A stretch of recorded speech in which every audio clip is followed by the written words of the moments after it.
The North Atlantic Treaty Organization was formed in 1949 to try to counter the influence of the Soviet Union in Europe. The 1991 collapse of the Soviet Union left NATO with no clear purpose. Today, the bloc has 29 members and keeps expanding further. The alliance is militarily dominated by the United States and depends on it for most of its operations. NATO has faced an increasingly uncertain future since Donald Trump came into office in 2017.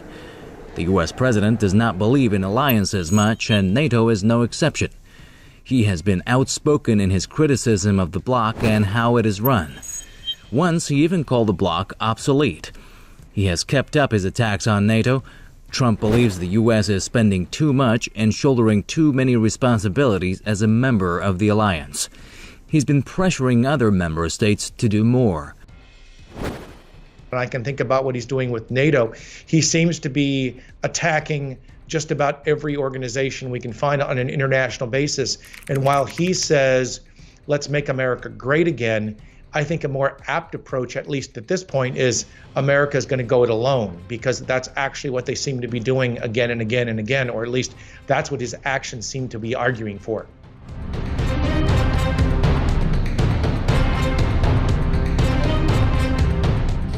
The United States spends about 3.5% of its GDP on military affairs and wants its allies to increase their share.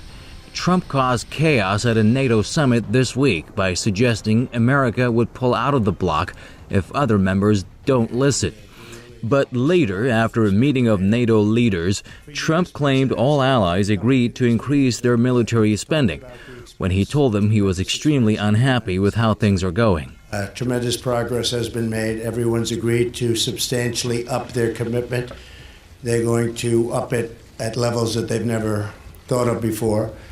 However, Trump failed to provide any detail about what he claimed were new financial commitments.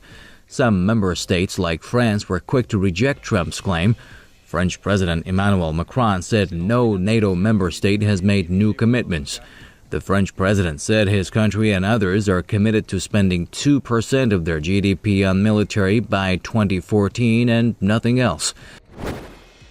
There was an agreement in place with NATO that NATO members would hit a 2% of their GDP by 2024, and that was in 2014, before this president was ever president, and that hasn't changed whatsoever. So the argument that President Trump has changed things, that yesterday or the day before things were a disaster and now they're great, is nothing short of laughable. And I think there's a lot of people, even in the States, who are looking at this and saying, I'm sorry, this simply doesn't match the reality on the ground.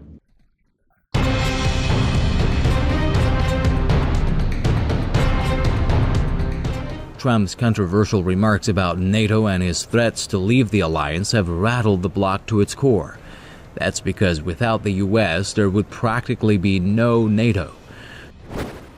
President Trump said, at least apparently in closed-door sessions with other NATO members, that he would consider going it alone. Again, this is part of that strange go it alone sort of process and argument that he has continued to make. The problem that we see is that runs against the grain of American foreign policy for the last 70 years. Trump has also said repeatedly that he does not see Russia as a threat, but just as a competitor. This has further worried the Europeans. Observers believe European fears about their future relations with America explain why they are pursuing a European army. NATO has been the world's strongest military alliance for decades, but it now faces a more uncertain future than ever.